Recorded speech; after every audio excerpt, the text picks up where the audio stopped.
Hello বন্ধুরা, আমি শাকগন্ডিল। আজকে এই ভিডিওতে বেশ কিছু সিনেমা সংক্রান্ত আপডেটস আপনার সঙ্গে শেয়ার করব। নর্মালি একদিনে দুটো আপডেট ভিডিও আসে না, কিন্তু আজকে প্রচুর আপডেট এসে গেছে।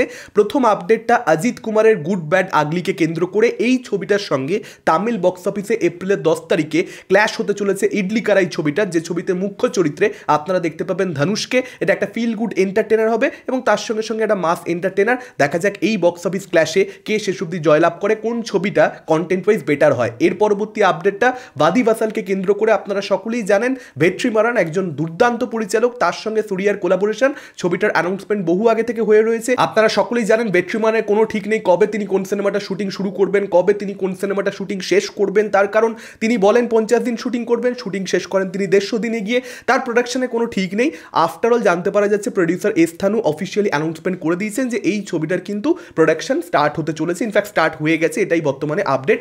এই ছবিটার থেকে অনেক কিছু আশা তো থাকছে। সুরিয়া একজন দারুণ অভিনেতা এবং ভেট্রিমারানের ব্যাপারে কি আর বলি। ফলত সেরকম দুজন শিল্পী যখন কোলাবোরেট করছে, সিনেমা লাভার হিসেবে অনেক এক্সপেকটেশন থাকছে। এর পরবর্তীতে কথা বলবো বনি সেনগুপ্ত অভিনীত, আতিউল ইসলাম পরিচালিত আপকামিং বাংলা সিনেমা বানসারাকে নিয়ে। এই ছবিটা যে হচ্ছে সে ব্যাপারে আপডেট প্রিভিয়াসলি আপনার সঙ্গে আমি শেয়ার করেছি।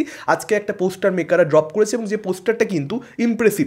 বনিকে কিন্তু বেশ ভালো লাগছে। সব থেকে বড় কথা তার হেয়ার স্টাইল এখানে এই ক্যারেক্টারটার জন্য সম্পূর্ণ ডিফারেন্ট। নর্মালি আমরা বনিকে একটাই লুকে সমস্ত ছবি করতে দেখতে পাই, যে জনরারই হোক না কেন, কিন্তু সেটা কিন্তু এখানে হচ্ছে না। একজন কপের ভূমিকা এখানে আমরা বনিকে দেখতে পাবো এবং সেই অনুযায়ী কিন্তু একটা লুক দেওয়া হয়েছে। একটা ফেরোসাস এক্সপ্রেশন এখানে আমরা বনির দেখতে পাচ্ছি। সে এরকমভাবে মুখে আঙুল দিয়ে রয়েছে, ফেশিয়াল এক্সপ্রেশনটাও তার ভালো লাগছে।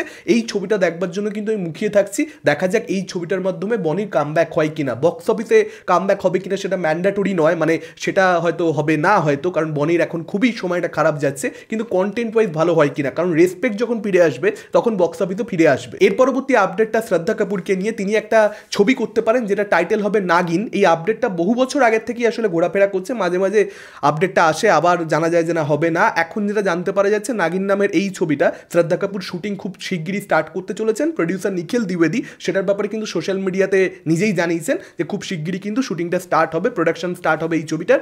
দেখা যাক এবারে অফিসিয়াল আপডেট এটাকে কেন্দ্র করে এর পরবর্তীতে কবে আসে এবং বাকি কাস্টিংটা এই ছবিটার কি হয় না হয়। এর পরবর্তী আপডেটটা আফরান নিশোকে কেন্দ্র করে। আপনারা সকলেই জানেন তার আপকামিং সিনেমা দাগি, বহুদিন বাদে তিনি কামব্যাক করতে চলেছেন বড় পর্দায় এই ছবিটার মাধ্যমে। তার লাস্ট ছবি ছিল সুড়ঙ্গ, যেটা মুক্তি পেয়েছিল 2023-এ। একটা লম্বা ব্রেক, তারপর পরিচালক শিহাব শাহিনের সঙ্গে তিনি ফিরছেন এবং সেই ছবিতে আপনারা আফরান নিশোর বিপরীতে তমা মির্জাকে দেখতে পাবেন। এছাড়াও সুনেরা রয়েছে ছবির মধ্যে, সেটা আপনারা সকলেই জানেন। এছাড়া ছবির মধ্যে আপনারা দেখতে পাবেন মনিরা মিঠুকে, মনোজ প্রামাণিককে, গাজী রাকায়েতকে এবং তার সঙ্গে দেখতে পাবেন শাহিদুজ্জামান সেলিমকে। এছাড়াও ছবির মধ্যে রাশেদ মামুন অপুকেও কিন্তু আপনারা দেখতে পেতে পারেন। এরকমটাই আপাতত আপডেট আসছে। অর্থাৎ এখানে মূল যে ক্যারেক্টারগুলো, সেই ক্যারেক্টারগুলো তো যেমন স্ট্রং অ্যাক্টার্স রয়েছে, সাপোর্টিং ক্যারেক্টারগুলোর জন্য কিন্তু এখানে স্ট্রং অ্যাক্টার্সদেরকে বেছে নেওয়া হয়েছে। আপনারা গাজী রাকায়েতের পারফরমেন্স সম্পর্কে সকলেই জানেন। শাহিদুজ্জামান সেলিম কিংবা অপু, সেও কিন্তু ছোটো ছোটো ক্যারেক্টারে দারুণ সমস্ত পারফরমেন্স দেয়। ফলত এই ছবিটা আশা করছি ভালো কিছু হবে। দেখা যাক এর পরবর্তী আপডেটটা লোকেশ কানাগরাজ এবং আমির খানের কোলাবোরেশনকে কেন্দ্র করে। আপনারা সকলেই জানেন লোকেশের সঙ্গে আমিরের একটা কোলাবোরেশন হওয়ার কথা। আপডেট প্রিভিয়াসলি আপনার সঙ্গে আমি শেয়ার করেছিলাম।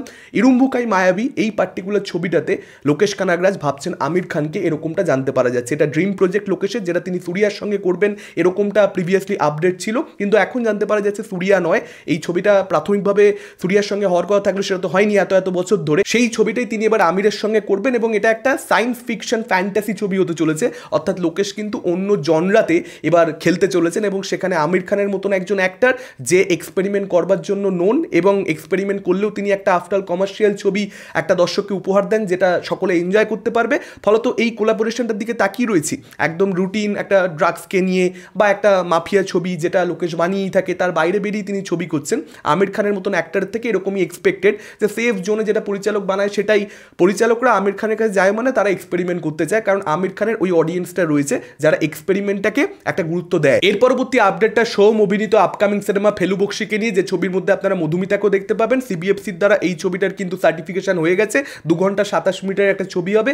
দেখা যাক এই ছবিটা কীরকম কী হয় কোয়ালিটি ওয়াইজ এবং বক্স অফিসে কোনো মার্ক ছাড়তে পারে কিনা। আপনাদের মতামত কি আপডেটগুলোকে কেন্দ্র করে, কোন আপডেট নিয়ে আপনারা সবচেয়ে বেশি এক্সাইটেড? ডেফিনেটলি আপনারা আপনাদের মতামত কমেন্ট করে জানাতে পারেন। এই ভিডিওটা ভালো লাগলে লাইক করতে পারেন, শেয়ার করতে পারেন। আমাদের চ্যানেল নতুন হলে চ্যানেলটাকে অবশ্যই সাবস্ক্রাইব করতে পারেন। আজকের মতন টাটা, চোখ রাখুন পরবর্তী ভিডিওতে।